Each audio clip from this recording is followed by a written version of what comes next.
anyone can answer in the chat box. I think I will be able to see. Or any of these participants can tell.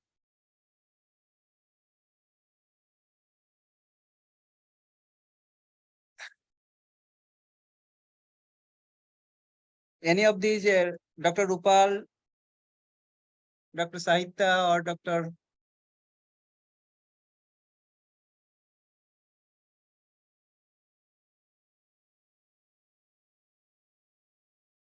Okay. So, okay. It's correct. Yes. Yes. So you are correct. So what you have written, some of you have written that it is left-sided congenital diaphragmatic hernia. Yes, correct. So if you see, the loops of intestines are in the thoracic cavity, and the heart is being shifted to the right side.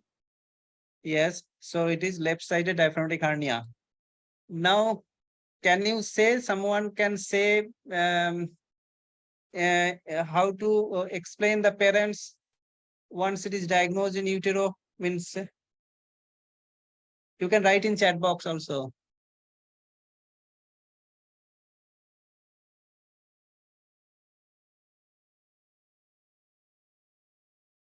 Yes, it is lung heart ratio. Okay,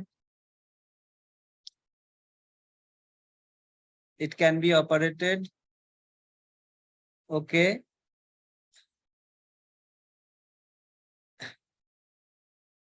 Lung volume, lung head ratio, good, correct.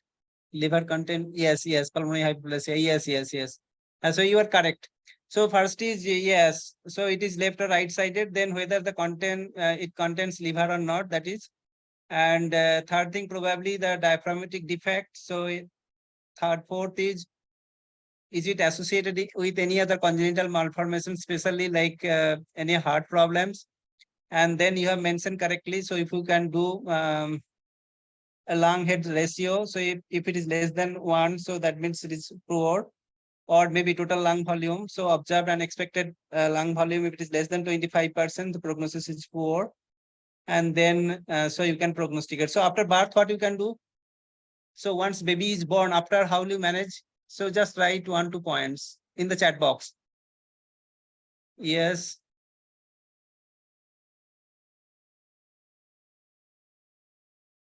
Ventilation, respiration part.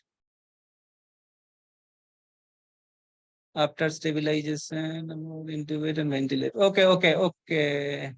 ETT ventilation. Okay, so you have correctly written correctly. So you have mentioned no CPAP, no positive pressure ventilation, that you have mentioned. So immediately, but after birth, if it is diagnosed already antenatally, you will intubate the baby and ventilate. And then after stabilization, before stabilization or before birth of the baby, probably you will discuss with pet surgery department. And so you will consult with them. And so this must be present during the time of delivery. And then once you will shift, then you may consult with them. Then you first stabilize, and then you will plan for surgery. Okay, good. Now, can anybody tell any of the prognostic factors? So once you have stabilized the baby, so how could you prognosticate that whether baby needs ECMO or something? Because many of the baby may develop PPHN. So can you do in some way? You write in the chat box. Yes, correct. So it is Y. Okay, so if you know the Y, do you know anybody can write how will you calculate Y in the chat box? How will you calculate oxygenation index? Write in the chat box. So yes, just modify a little bit. Yes. Okay. Correct. Okay, correct. So it is MAP, means mean airway pressure, times FiO2 times 100 divided by pre-ductal PaO2. So that basically I wanted to ask whether you will take pre-ductal or post-ductal. Okay, so it is pre-ductal PaO2, and if it is less than 42.9, the prognosis is good. So baby survive even with ECMO. But if it is more than that, probably baby will not survive. Okay. So it is done. Now I am sharing other one.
So did you get this image?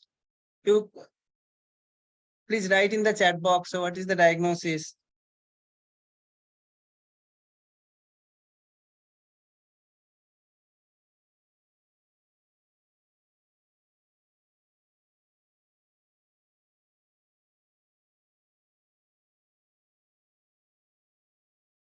Okay, some of you have written correctly.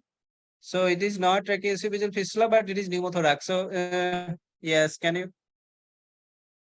Yes, it is correct. Bilateral. Yes, yes, it is correct. Yes, yes, yeah, you are correct. You are correct. So it is bilateral pneumothorax.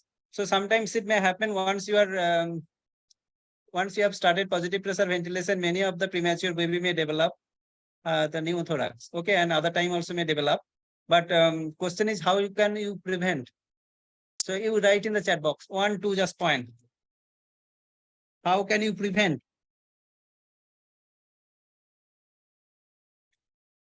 How can you prevent? Yes, yes, pneumothorax. You write in for which of ventilation?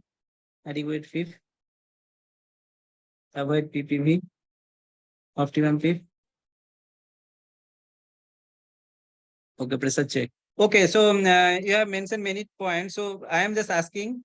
So suppose in the delivery room it is happening. So most of the time it happens very quickly in the delivery room once you are doing this resuscitation. Before reaching NICU, so you will see the baby has developed this kind of picture. So to prevent that, yes, you have mentioned a lot of points, but especially we need to concentrate on the pressure. Means once you are doing positive pressure ventilation, if you are using TPs, so you need to restrict the pressure. So if you are checking the pressure, then probably you may prevent.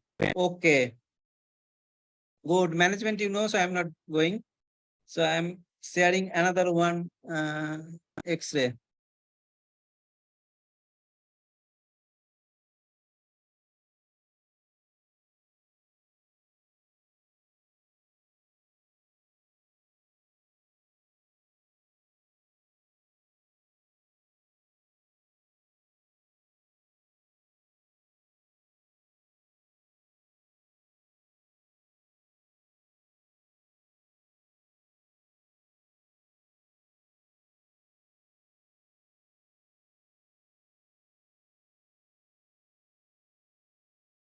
Is it visible?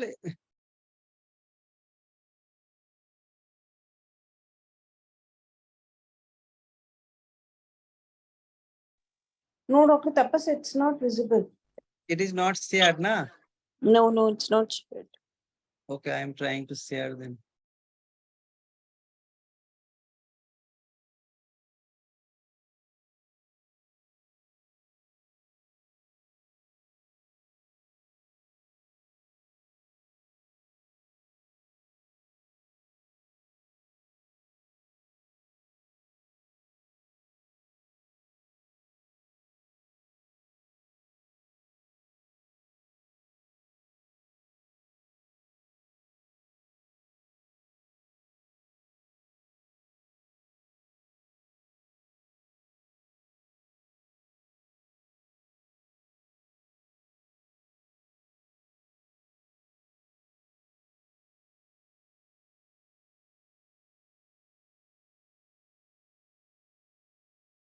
Is it visible now? Yes, it is visible now. Okay, The so candidate. yes, write the diagnosis.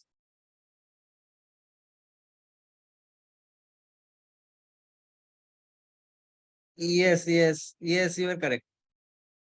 Yes, you are correct. Yes, yes, yes. So it is a pneumoperitoneum. So probably the first candidate, I forget his name, probably he presented. So it may happen. Sometimes it can be either spontaneous interstitial perforation, or it can be like, as he mentioned earlier in that first case, that part of that necrotizing enterocolitis. Okay. Okay. So what would be the management? Stage 3. Write the management. What we will do?